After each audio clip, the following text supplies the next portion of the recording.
Thank you. So, what I'd like to address tonight is the issue of compassion. It seems like we're in the middle of a compassion tsunami. You can't pick up an article or listen to a podcast that doesn't talk about compassion. And what do they suggest? They suggest bring loving presence and loving awareness to self and other. It's as if compassion is a commodity. It's something that's on the shelf, and when we need it, we just bring it off the shelf and we use it. I think this runs the risk of us conceptualizing what loving presence is in an attempt to try and find it. Compassion is circumstantial. When we feel the pain and suffering of other, it is that moment that evokes compassion within us. It is something that is evoked. It's not something that we simply bring to the moment. A simple definition of compassion is feeling with and acting for. And it's very interesting because when you look at this definition, what there is a subject-object duality, that there is some sense of presence, self, that is extending compassion to other. The problem we have is that as soon as our minds start to criticize, judge us, tell us that we are incomplete, inadequate, and flawed, and we become aware of that, what do? We immediately identify with what our minds are telling us. So we lose the capacity to have that witnessing perspective, that loving presence, because it's unified and identified with the sense of self. How can you extend compassion when what it is that is extending the compassion is the same to what is in pain? Every moment in our experience is referenced against our belief system. That really defines our historic, relatively fixed, autobiographical sense of self, who we believe we are. And this actually starts to get set when we are 4 years old. We do something bad, our actions are not agreeable with our belief system, and our mind instantly criticizes and judges us. Our belief system comes from that biologic need for survival that we have no control over. But a large part of who we believe we are, our identity, our sense of self, our ego, is based on our psychosocial conditioning, and in particular, our inner child wounding. And this is potentially modifiable. We all assume an identity of who we are. Often this is thrust upon us. Sometimes we create it. We come into this world. We're small, we're defenseless, we're vulnerable, and we are very dependent upon our caregivers. We need them in order to survive. We act in service to them. And when our caregivers, inadvertently or intentionally, through their words and their actions, let us know that perhaps we're not as safe, we're not as loved, we're not as worthy as we would want to be, we take that on as who we are. And we develop coping strategies to try and overcome that pain, to protect ourselves. Unfortunately, a lot of those self-soothing coping strategies turn out to be our addictions. And they also reflect perhaps our need to be perfect, our need to be invisible, and our need to please and appease others. If you're a human, you're going to experience some wounding. And our thoughts and feelings and actions in this current moment are in service to letting our child know that it is safe, loved, and worthy. And in order for us to be able to create compassion for our sense of self, we need to understand that the inner child is the foundation for our sense of self. And in knowing this, it allows us to create a separation such that the witnessing perspective is not identified with the self. And that allows us to be open to the suffering of our child and for compassion to be evoked in us. So in order to pursue this, I'd like to do some meditation exercises with you that look at trying to establish an anchoring image that can induce compassion in you for what truly is the truth of yourself. I'd like to preface this with a cautionary note. We are going to initially relive a childhood memory. All of us are traumatized in some extent or another. And if you feel that reliving a childhood memory would re-traumatize you, then please don't do this exercise. We're going to do 3 exercises in total. You can mute me, you can silence me, and when we're ready to progress to the next exercise, I'll raise my hand and I'll invite you back. So please, know what you're capable of doing and honor that. So I would invite you all to sit up in your chairs and close your eyes.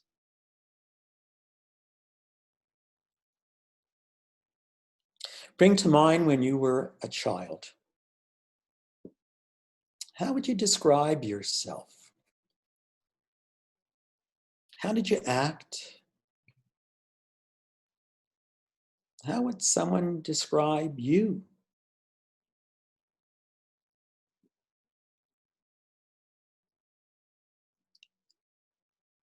What was expected of you? And how did you respond to those expectations?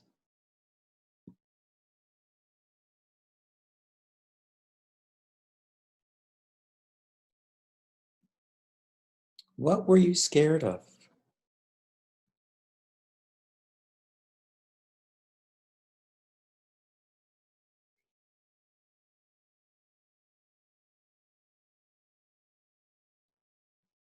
What did you want from your parents and did not get?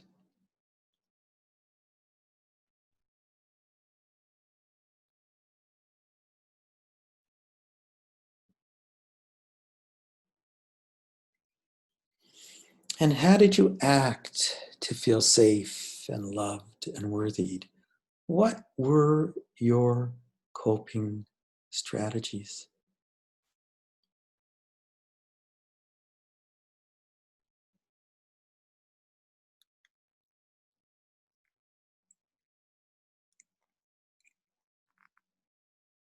Now bring to mind a time when you were a child and you felt scared or hurt or alone. This should be a memory that is not the most intense one you have, perhaps a 7 out of 10. Visualize the scene. What happened?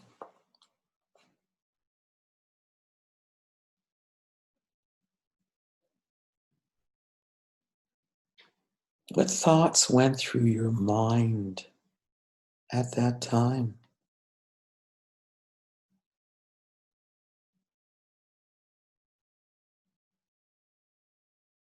What emotions did you feel?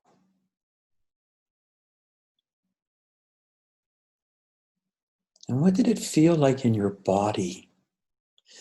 You know, it's amazing. The physical sensations to stress and trauma that you experience in your body as a child are still held and trapped to this present moment.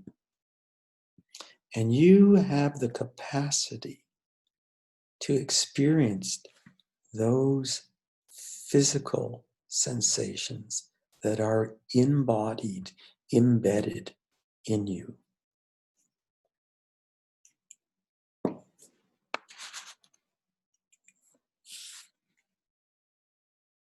Rest with that child of who you were in that moment and allow yourself to feel what the child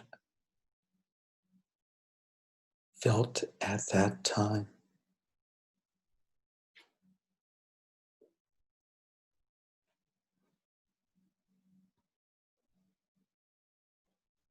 And as you bring to mind this memory, visualize, feel. What does it elicit in you right now? As you look at that child, as you feel that child that is suffering, what do you want to do for that child?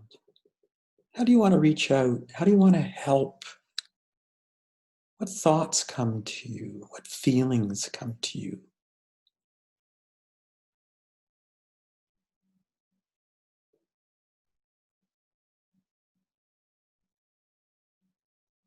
Can you imagine perhaps kneeling down to that child, reaching out, holding, rocking, and just letting the child know that it is loved?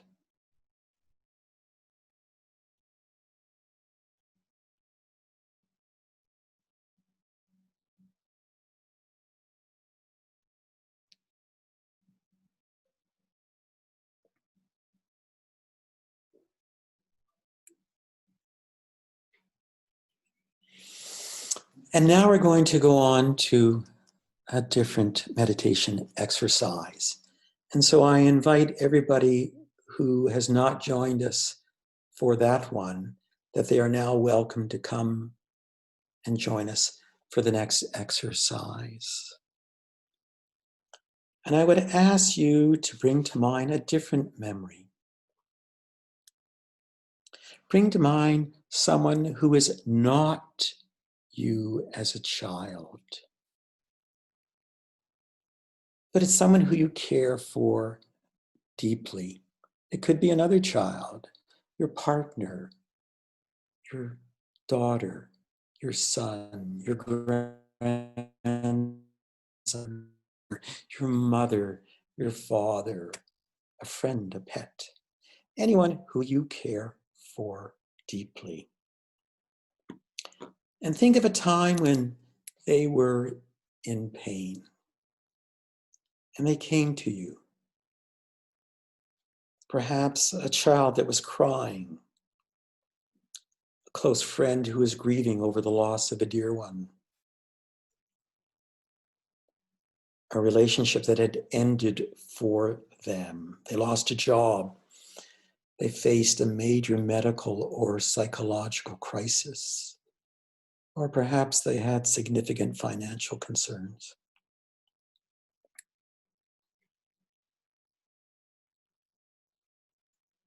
How did they look? And what did it evoke in you? What thoughts did you have for them? What feelings did you have for them?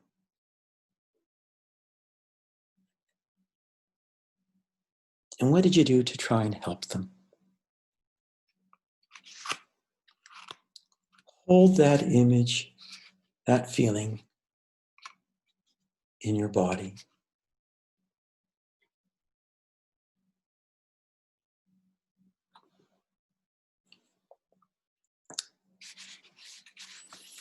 And now for the last exercise. In this one, I would ask that you bring to mind an experience that you had as an older individual. What happened when someone you cared about died? Or a relationship of yours ended?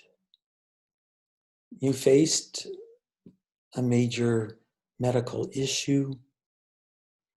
There were concerns about your parents. There were issues with your kids. You lost a job. How did that feel inside? How did that impact your heart?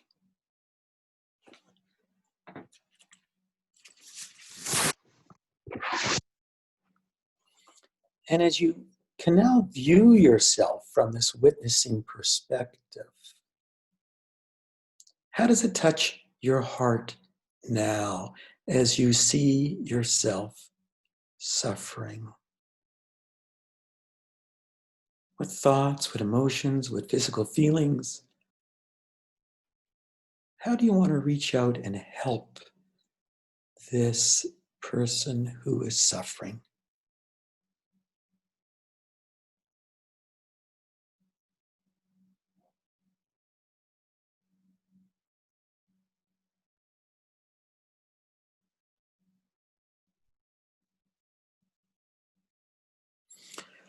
So this brings to close these meditation exercises.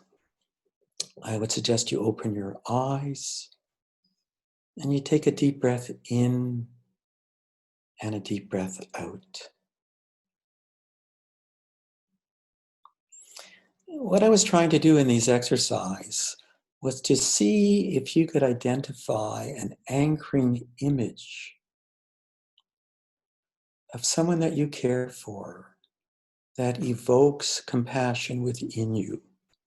Because the next time your mind criticizes and judges you, you feel in pain and suffering, ask yourself, who is calling to be heard? Bring to mind your anchoring image at that time. Let it be a reminder of the truth of self, that underlying the self is this continual wounding that you carry. And can you use the insight into understanding what is calling to be heard to allow that to evoke compassion for yourself? It no longer becomes a conceptual idea of bringing a loving presence off the shelf. But now you have an actual image of someone that you know, someone that is intimate with you, that has the capacity to touch your heart. So what I like to do in the next part is I would invite you, if you are willing, is to share, how did this meditation exercise impact you